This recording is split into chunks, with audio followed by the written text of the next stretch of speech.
how are you? This is Will with Dream Power, and let's see. I'm going to start doing these talks, informal talks, called Dream Talks. Um, just informal. I'm just going to speak off the top of my head. You have no idea. I have so much to say on this subject, and it's just like, it just takes so long to do formal videos. So I'm going to do between the formal videos, I'm going to do these videos, and hopefully I'll have something that you find helpful, um, you know, in your life. Let's see. Well, I guess one of the things, gosh, I don't know. It's like dream power is such a huge topic, and why don't we just start at the beginning? You might be wondering how this even happened to me. So, I feel overwhelmed with it a lot of times. I don't really know where to begin. So I'm just going to start at the beginning, because when it came to me, it didn't come all at once. It was dripped out to me. And people are like, well, how'd you get this material or whatever? And it's like, I guess you could say it's channeled material, although that's kind of a new agey spiritual term. I could say it just popped in my head. Some people say downloads. It was downloaded. I don't know how to explain it. And by the way, up until that point, I was not like some kind of super spiritual anything. I was just dabbling, or I guess I had spent about that previous 3 years sort of in the beginning of my spiritual journey. Although really, that's kind of a silly question, because our spiritual journey begins once we're born and goes beyond that even. So, anyway, let's just start at the very beginning. So, for me, it began at work. Yeah, I'm gonna have some coffee while I'm doing this.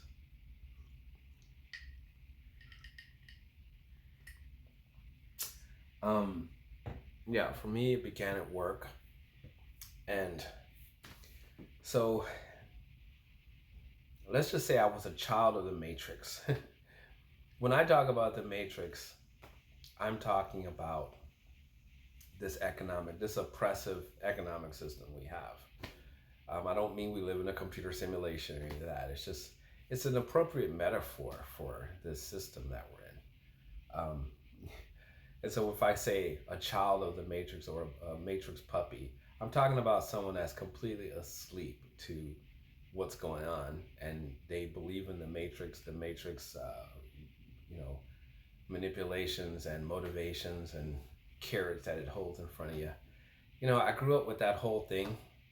I watched my mom and my dad and my siblings fully go full in, into Matrix lives, just the traditional thing, which for my family was, you got to get a good job and have a professional career, i.e.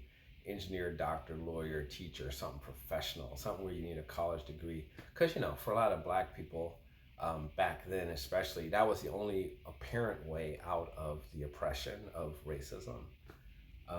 If you could get a degree, and if you could get a high degree as a doctor, lawyer, then you couldn't be stopped by the racism, which isn't true, of course. You're still oppressed by racism, which sadly I saw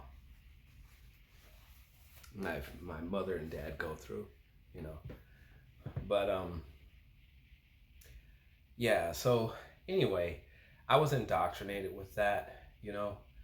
It's like, you want to escape poverty, you gotta, be a professional. It wasn't even about business really. It was just about, if you could just do good in school and get that high degree, you'll be all set. My dad, who was a doctor, was kind of the epitome of that, right?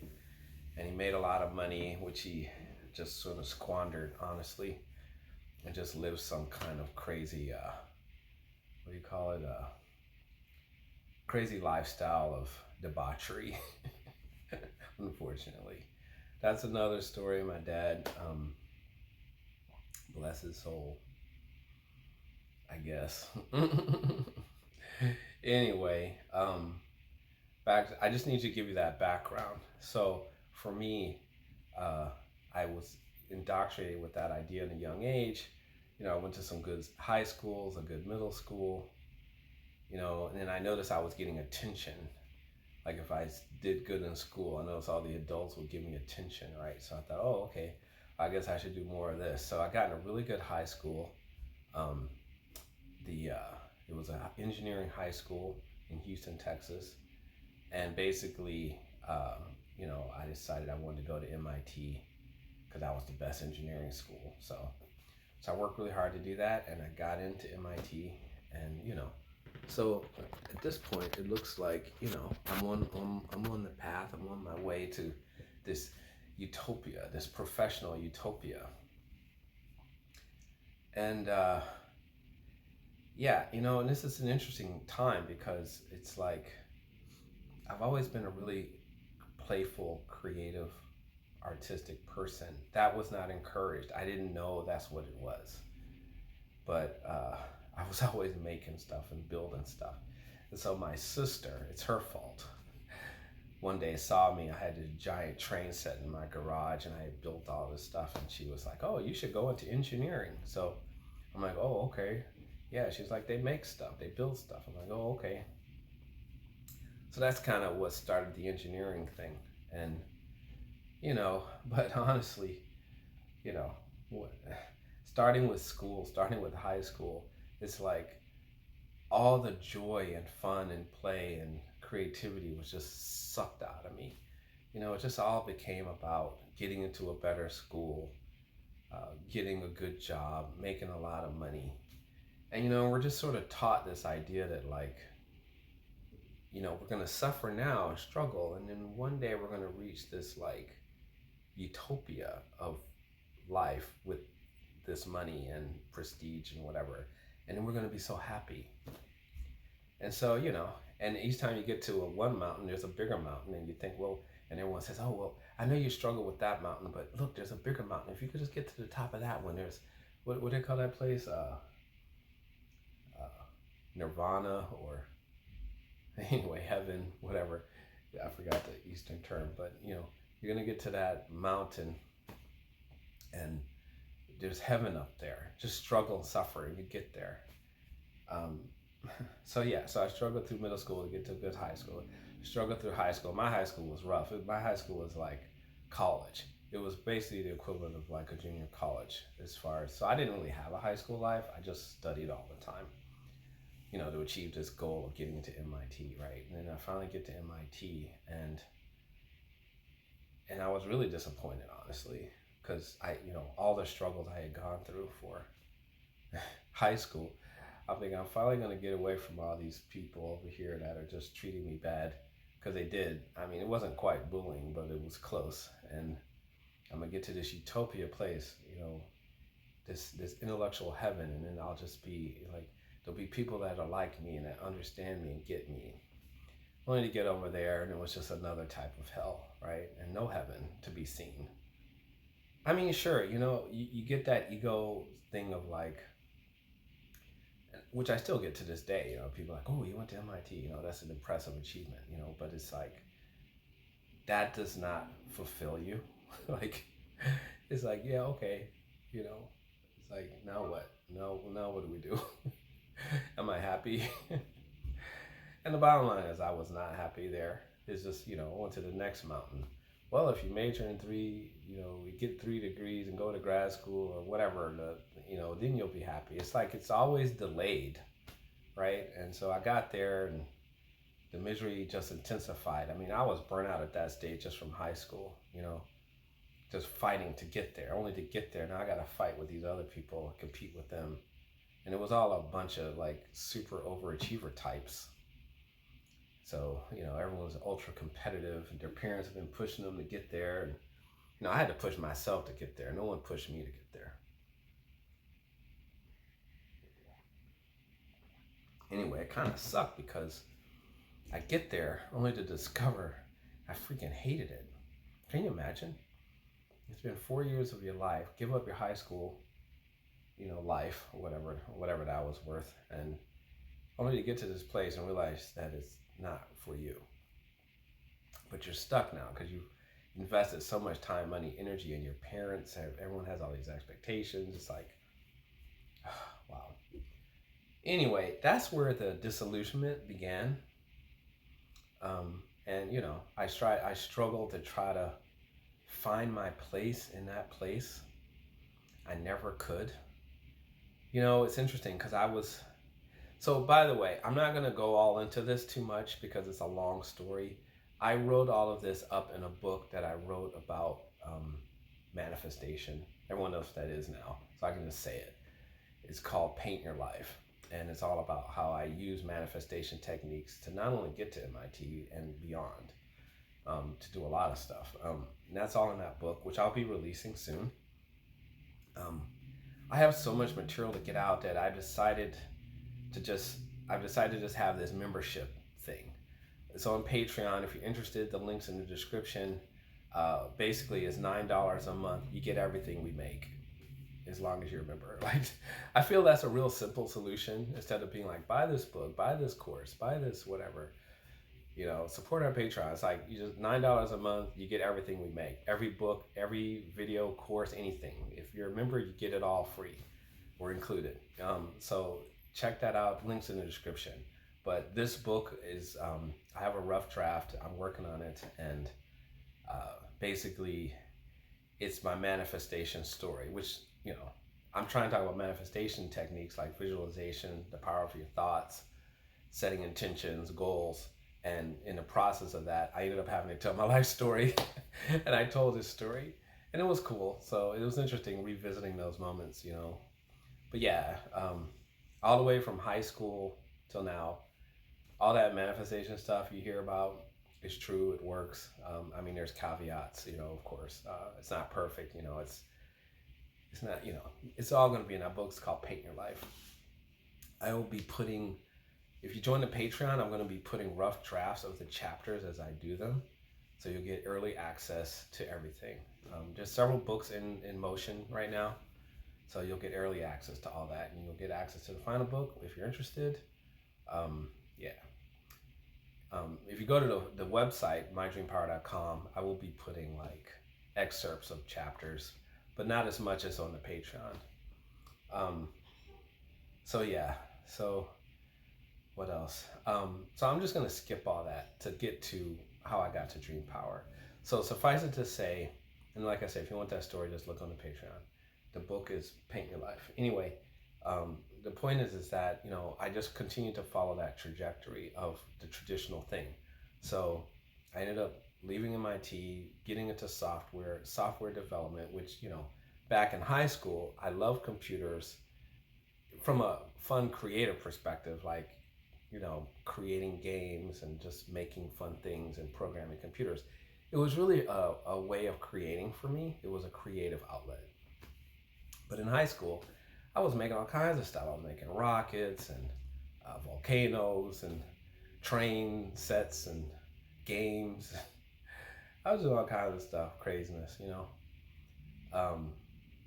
And, it's like, but once I started down that engineering path, it just slowly got taken away or smothered, and it all became about grades and getting into something and the future and making a lot of money and what all these other people wanted. And it's like, what do I want? What makes me happy, right? And, and I was going through a thing too of subconsciously trying to impress my parents, right? Like my parents are all passed now, so I can just talk about it. But, my mom was in competition with my stepmom over my dad's lifestyle. So, it's like, I feel like it was like this competition between my mom and my stepmom, and, I was like the vehicle. And I can't blame her because, when I was really young, my mom got divorced from my dad, and I feel like she was depressed, and I feel like she felt like my new family had stolen, not my new family, my stepmom and my dad had sort of stolen the life she was supposed to have. And maybe she felt that way. Maybe she felt like I was supposed to be of a certain level because of the lifestyle of a doctor and, now we're poor and I can't. So, I don't know. Maybe she just wanted me to meet my potential. I don't know. We didn't really talk about it that much. But basically, uh, anyway, I realized later that there was a lot of subconscious pressure from her for me to be that professional, right? Irrespective of what I wanted. So, anyway, ended up in that whole software thing, working at several companies, whatever. And the pinnacle of this, so this is the key point. Um, Up until, what do we call this? The Dream Power message, the Dream Power event, or I don't know what to call it, but when I had that experience, that initial experience, up until that point, I believed in the matrix in the sense of like, if I just made more money, that would solve all my problems. If I just made more money, I would be so happy. So it was always a matter of like, how can I make the most money to, doing, whatever that made the most money, which was back then, software and engineering was a way to make a lot of money. So, the idea was like, oh, I'll make a lot of money and I'm gonna just be so happy. I'll be able to free, like all these qualities of freedom, abundance, happiness, joy, I'll have if I have money. Like, this is the lie of the matrix, right? Like the lie of our system, our capitalist system in America.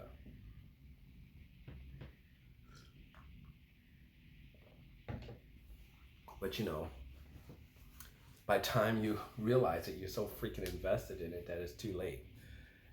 Let's say you're a doctor. By the way, there's a link in the description of a doctor, a surgeon who went through the same thing. I can so relate to that guy. That's why I think I'm gonna put MIT in the title of this video. He's actually, I think he's from MIT as well, but he's a surgeon, and he basically quit being a surgeon. And I was like, I could so relate to everything you're going through. I went through the same thing. It's like, you just buy into the system, right? And I think a lot of people are waking up to this system. And that's why I have to get the Dream Power message out to to help whoever needs help with, as more people wake up to what's really going on, they're going to need help. And that's what Dream Power is all about, to help whoever feels they need help from it, so that's why I'm trying to get out as much as I can. It's really late. I should have got this material out decades ago. This all began in 2000. 1999 to be exact, and I have 25 years of material sitting on my computer that I'm trying to get out. Anyway, back to what happened. So let's just fast forward to 1999. The reason I brought up the other thing was because, I just want you to understand, this is key, that up until this event, this Dream Power experience or whatever that happened to me, I really believed in the matrix. I really believed that if I just had more money, everything would be fine. That was the answer. And if you want to see my journey, I fictionalized it in a story called The Dream Warrior Plan G. It used to be just Plan G. Now it's called Dream Warrior Plan G. And it's basically a fun fictionalized account of my journey. That's also a book coming out. That's a novel. But basically, one day, so we're at this. I'm at the plushest job that I could imagine, and I had asked for this. I had actually applied some manifestation techniques. I visualized it. I wrote it down. I wrote what I wanted. I wrote down how much money I wanted to make, and that's in that book. The Paint Your Life book. But I got that exact job that I wanted. It was a consulting company called Capgemini, and they had all these corporate contracts, and they would fly me around the country to work for different companies. And in this particular case, it was a company in Toronto. I was in Houston at the time, but it was a company in Toronto called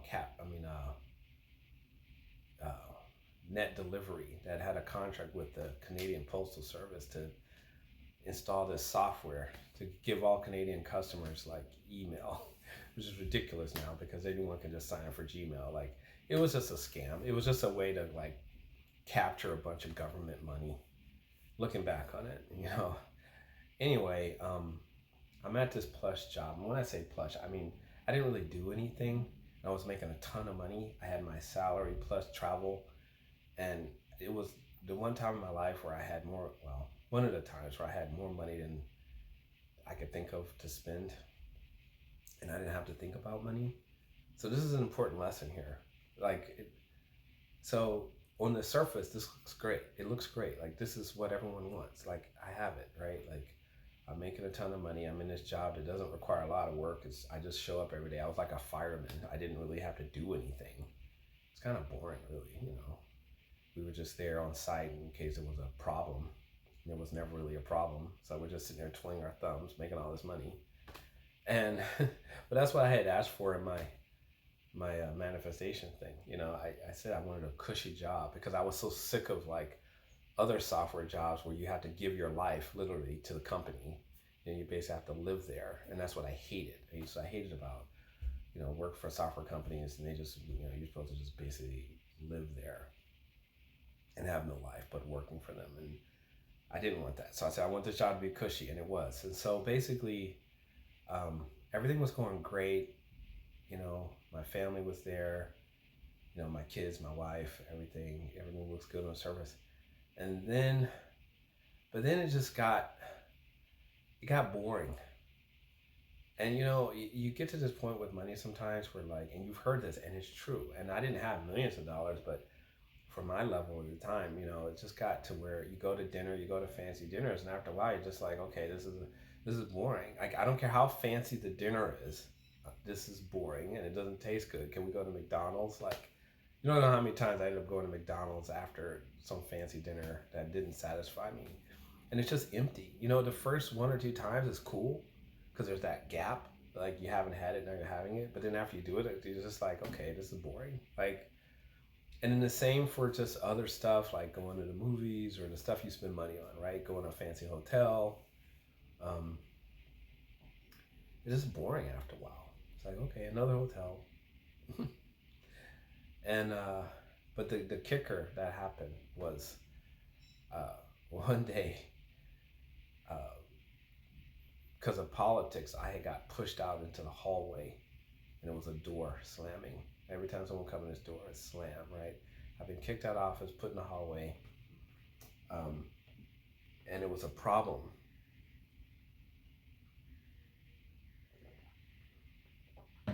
With the system.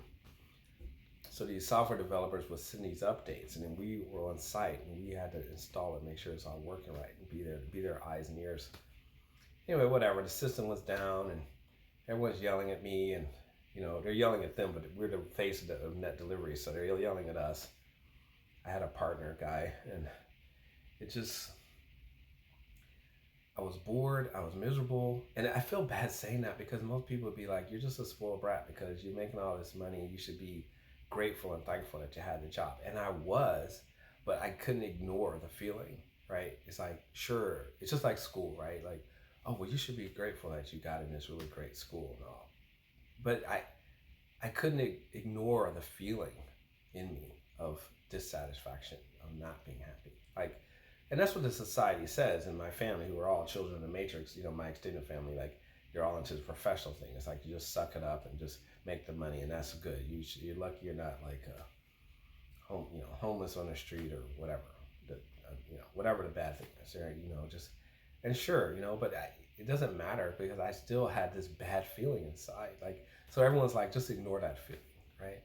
And I realized that that's what I had been taught and indoctrinated with my whole school life. I would say from elementary school till then. Ignore your feelings, ignore your spirit, ignore your creativity. When your soul or spirit is trying to move you, ignore that. Ignore all that inner stuff. Just get this money and everything will be great. And it all came to a head that day. So this is where Dream Power was born. Basically, there was some problem, and everyone's calling me, because I'm like the fireman, right? Like, what's going on with the system? And then the company, the people in Canada were like, tell your company, we're not paying us this. And I was really in a hot seat, right? Getting it from both ways, And I came this close with all that pressure of just leaving, quitting, walking out. I was like, I'm just going to get the heck out of here. This is stupid. Like, why am I dealing with all this abuse from these people for what? And but I was like, nah, I made a commitment. I'm not gonna give up my commitment. I'll just tolerate it. But inside, I was just feeling. I was already feeling bad in general, but it was just getting to this acute place, and then I couldn't deny it. And I think looking back at this, my spiritual team, I'll talk about that later, but because you have one, which I discovered, you have a spiritual team that's on your side, it's helping you out. But it's sort of like alcoholics. Like you can talk to an alcoholic forever. If they still believe in alcohol and alcoholism or drugs or whatever they're doing, there's nothing you can do. They have to reach a rock bottom place where they question it. Up until that point, there's nothing you can do. You can talk to them for years and they're like, yeah, I love beer or whatever, and whatever their addiction is. Like, and it was the same in the way you could say I was addicted to the Matrix. I believed in it. So I had to reach kind of a rock bottom place where I just lost faith in it 100%, and then they can take me somewhere new. And that's basically what happened. So in the midst of, maybe it was the stress, I don't know. Some days I think, did I go crazy on that day? I didn't go crazy, but I'm just saying, like that. So this pressure is building. People calling me, yelling at me. I mean, they're really yelling at each other, but through me, because I was this middleman, and millions of dollars on the line with this contract and all this stuff. And so in the middle of all that, for some reason, it just got so acute that I was so far from being inspired. And it wasn't like I talked about inspiration. It wasn't like I went around going, hey, inspiration. I didn't even freaking know what inspiration was. For some bizarre reason, I wasn't talking about art and creativity. I wasn't talking about any of that stuff.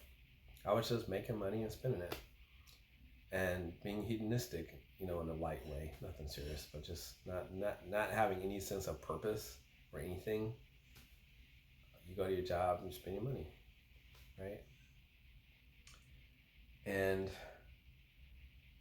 there's so much more to this story. I'm trying to be quick about it. The thing is, in that moment, all of a sudden, this idea came into me, this phrase. For some reason, I wrote the question, what is inspiration? I don't know where that came from. So this is what I mean by like channeling or like receiving some spiritual insight. Let's just say I received spiritual insights. I think that's a more politically correct word to use than channeling. That just triggers so many people. I received these spiritual insights. So that was the first. And I wrote that on a piece of paper. No, I typed it in my computer. I don't know why. I think it was my soul talking to me or something. Like it just, and it's interesting. So if this was coming from an angel or a spirit guide or my soul or whatever, or God or Jesus or whoever, spiritually, they wanted me to be at that bottom place to be able to be open to the question. If they had asked me that question even a couple hours earlier, a couple days earlier, months earlier, I wouldn't have been receptive to the answer that came to that question. So that's the thing I want to point out, is that I had to really be receptive.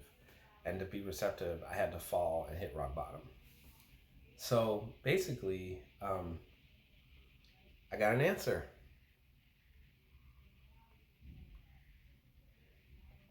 And that answer is Dream Power. That was the day Dream Power was born.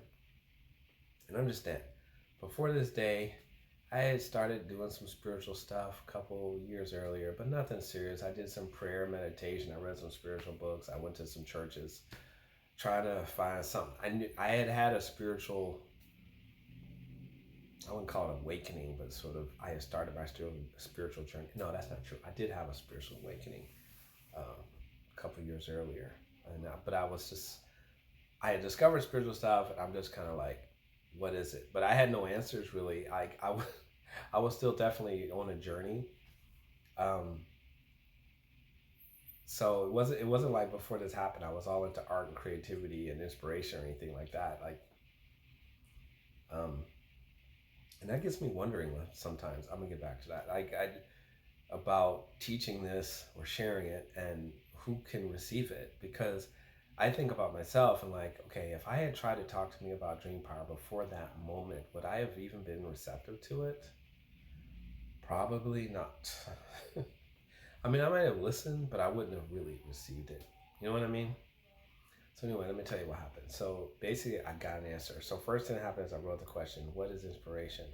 And the second thing that happened that was really awesome was I got an answer. Like it just came out. Like so, I just wrote this answer. It was a paragraph. There's a link to the paragraph in the description. I'll try to summarize it here. The question was, "What is inspiration?" The answer was pretty much inspiration is I'm just summarizing. It's actually a paragraph. I still have the original paragraph from 25 years ago. It's in the description. But basically, the gist of it was that inspiration is God's creative energy flowing through us, and that fear stops it. And that when you feel a feeling of like, I want to do something, that's inspiration. And when you don't want to do, and this is the controversial part, when you don't want to do something, it's not flowing. Well, you know, and then there was some other stuff. That was the first paragraph. Who knew that that paragraph would become a book? Who knew that that paragraph would become the whole dream power philosophy? I don't know what to call it. It's just I just call it philosophy. And but that's the gist of it. So inspiration is the heart of dream power. Like, and it's so important. Like, it's that connection. And when you're feeling inspired, we throw that term around. But there's ways to get inspired. There's ways to tune into it. There's ways to recognize it. What's inspiration? What isn't? Like it gets pretty deep actually. And so I'm writing another book. I don't know how I'm gonna get all these books done. Don't ask me. I don't know. But I, that paragraph led to a book. I've decided to take that original book and just break it into three parts. The first part is about inspiration. I call it the creative spirit, and it's all about inspiration. Because I feel like, first of all, the original book is way too long, but I feel like people need different parts of the book at different stages. Um, and it's important that first stage to understand inspiration, because that's the fuel. Like that's the energy that fuels your dream power. So anyway, yeah. So basically, it was saying that's what inspiration is, and I looked at that paragraph and I was just like, what on earth? I was like, where on earth did this come from? Like it wasn't like I thought it. It just showed up, right? And I had never really had that experience before. I didn't know what to make of it really. I sent an email. I emailed it to a bunch of friends. Hey, check this out. Isn't this cool? I mean, it kind of came off like a cool poem. I like look at this poem that just popped in my head. Um, but anyway, that evening, um, I was just sort of bored on my computer, and I pulled it up. I was going through emails, and I came across it again, and I was like, "This is interesting." And so I read it again, and then at the end of it, I got this feeling of like, "Oh yeah," and bloop, another paragraph pops out. And I was just like, wow, that's interesting. And I wrote that. So I opened up like a Word document and I wrote that in the computer. So now I have two paragraphs. And then when I got to the end of that paragraph, that feeling came again. It was like, oh yeah, and bloop, and another paragraph. And this process just kept happening and happening and happening. I think I had started around midnight and I ended up writing for 4 hours. And I ended up, it was like 4 in the morning. I got to get up for work the next day. But it was just such a magical, incredible, fun, cool thing. And I'm not a writer. So, like, up until that moment, and even then, if you had ever said you're going to write a book, I would have been like, no, I hate writing. I hate English. I hate verbal things. Like, in school, English was always my worst subject. Like and like other people might be like, "Oh, I want to be a writer." Like that was the like I would like no way. Like if someone would say, "Oh, you're gonna write books," I'd be like, "No freaking way am I writing anything. I hate writing. I hate English." And it's just because I I'm more of a visual person. Like I like maybe with computers and math a little bit, but mostly I'm a visual person. Like I like paint, art, creativity, visual things, movies, films, photography, spatial things, And so when I got to that, it was 4 in the morning, and I had written I don't know how many paragraphs. I was like, this is looking like a book or something, and I'm like, yeah, maybe, you know.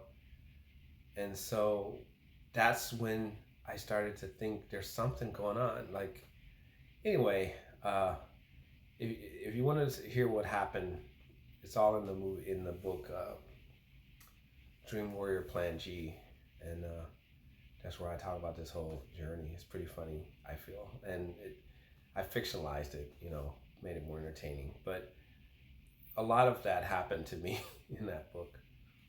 Um, so yeah, after that moment, I was not interested in my job at all. I I feel like I had been shown a new world, and I just was disillusioned with the Matrix world and all of its little prizes. Fancy jobs, prestigious jobs, lots of money. Like it didn't interest me. I was interested in this dream power stuff. It wasn't called dream power at the time. It was just a question and some paragraphs, and but it was all about creativity, inspiration, what creativity is, where it comes from, how do you use it, how do you tap into it, blah blah blah blah blah. And at the end of that paragraph, that day, I just was like, oh my gosh, I kept having all these aha moments. Like, of course, like because my family, my mom and my dad and my brothers and sisters have tried all kinds of businesses and things to escape the rat race. My mom made candy. My brother made sausage. My mother did flower arranging. She did real estate. She had houses. Like we did all kinds of craziness, and try to escape, find our way out. uh, it didn't work. But the point is that we failed at a lot of those projects, and I could see as I was writing these paragraphs where we failed. Like, oh, that's why that didn't work. Oh, we should have done more of this. Like, it was just all these aha moments. And I just felt like, oh, I wish we had known this before. We just didn't really understand the power of creativity, what it is, where it comes from, inspiration, how it ties into God and all this stuff. My family was not religious, really. I mean, we would go to church on Easter and Christmas. My grandparents were biblical religious, like most typical African American elderly people at that time. You go to church and read the Bible, whatever. But like a spirituality beyond that did not exist. How does it apply to our daily life as far as creativity? We weren't getting guidance on that, so we just get a job, work, and retire. Like that's what my granddad did. That's what you do, right? So this was new. This was new for us. Like, well, for me, because it turned out they were not interested. So it wasn't like I could tell them and they would hear me. And this is when a big rift began with me and my extended family. Not my kids and wife, but my siblings. And because they're still children of the Matrix, and so they didn't know what the hell I was talking about. I started talking about it, they were just like, what? You're crazy. Like, and I understand, because if you don't have that awakening experience, then you're still in the Matrix mentality, and it's just pointless. It's just like I said, it's like dealing with alcoholics, and maybe you're non-alcoholic, you broke free, and you go try to talk to an alcoholic. They're just not going to have it. They're just not going to listen. It's like they're like, here, have a beer,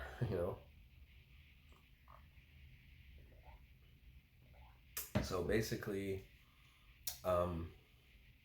that's how Dream Power began, and I just had in my, in my heart, I just had zero interest in that job. And it's in the book Plan G, Dream Warrior Plan G, but I was able to quit that job very painlessly, end up back in Houston, lived off my savings for 6 months, and basically wrote the first version of the Dream Power book. That's when I just kept writing, and it's just the way that process just continued, and it continues to this day. Ideas will just pop in, I write them down.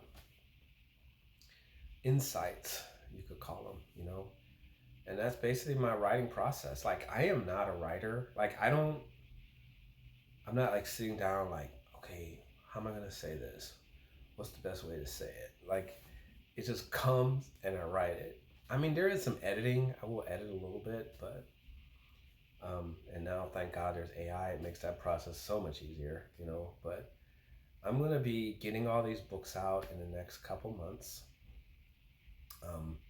Because time is of the essence, as I've said, and it's true. And I feel really bad because I feel like this material should have been out 25 years ago, but I got kind of ensnared in life and I didn't realize, and now I'm behind. Now, maybe I'm not behind because it seems like everyone in their mother is waking up to this stuff now.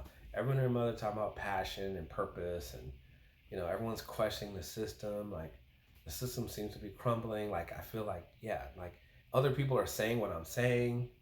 Like, so I'm like, man, if I don't get it, I just discovered a guy on YouTube yesterday saying a lot of Dream Power stuff. I'm like, wow. I'm not saying I'm the only one. I don't know who was chosen.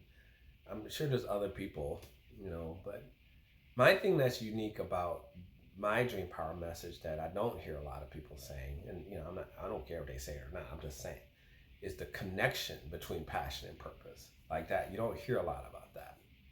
So you hear a lot about, and it took me a while. Like, that didn't come, so it came in phases.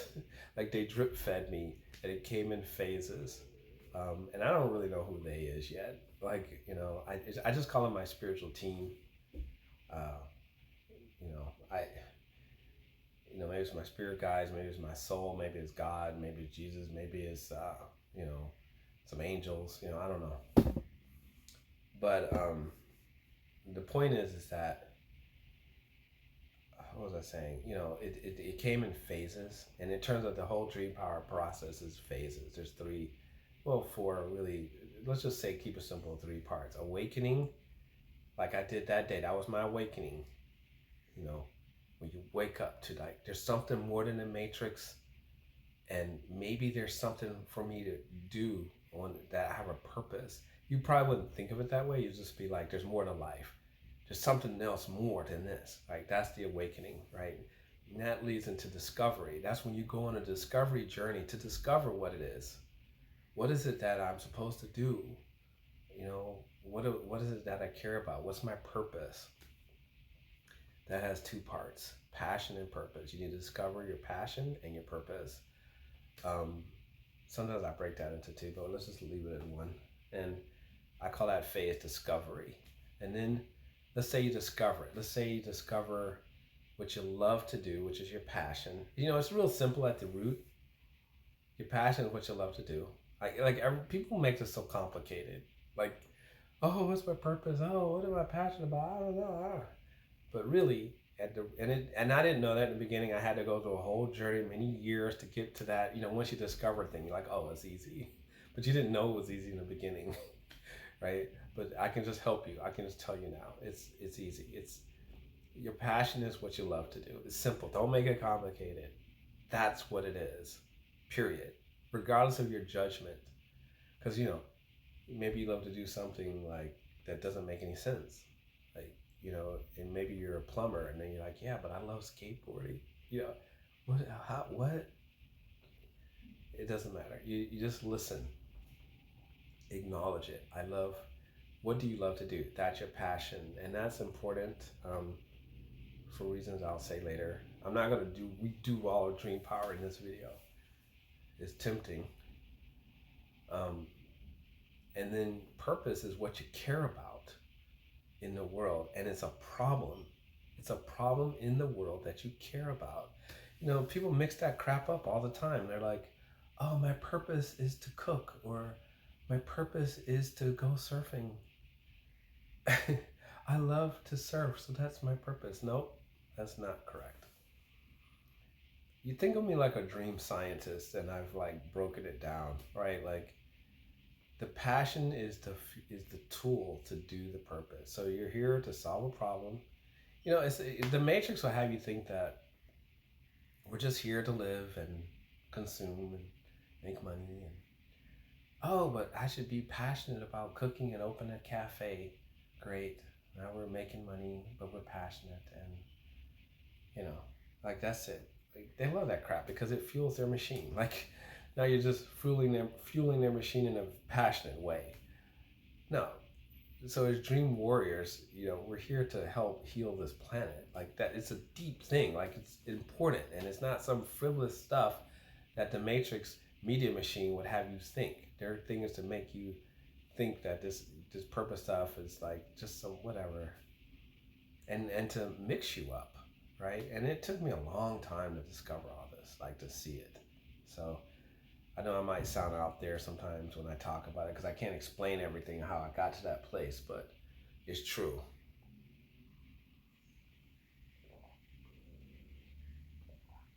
So anyway, we just go on the website, mydreampower.com, and it explains everything.